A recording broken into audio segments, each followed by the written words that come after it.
देख सकते हैं दोस्तों, हम कमला पुल पर अभी सुखी पुल। ये नदी दोस्तों कमला नदी पुल है दोस्तों। यहाँ पर बहुत प्रसिद्ध है दोस्तों, जो कि दोस्तों यानी कि सुखी और कसमा मरार के बीच में है दोस्तों। ये पुल देख सकते हैं कितना लंबा है। और इस पुल को दोस्तों कसमा साइफन पुल से जाना जाता है, ये जो कि मधुबनी जिला में है दोस्तों। बहुत फेमस पुल है। पानी देख सकते हैं कितना आया हुआ है।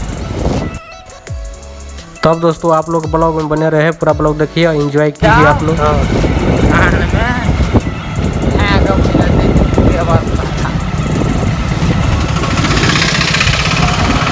चलिए पुल पर से हम लोग निकल गए हैं।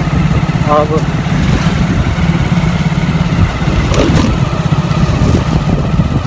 क्यों काका कुछ बोला ना हो?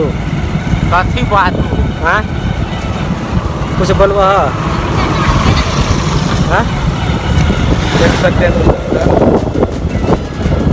बाइक पर भी जा रहे हैं, यानी कि गाँव जा रहे हैं अभी। बोलवा कुछ बजा ना, मैं देखता तोरा सब दुकान बजा ना कुछ। कथी हम बात थोड़ा सा घुमा सबका सामना के भेंट कर कथी बात। तब दोस्तों यहीं पर ब्लॉग को हम समाप्त करते हैं। अगर आप मेरा चैनल पर अगर नए हैं तो ज़रूर आप लोग सपोर्ट करें, सब्सक्राइब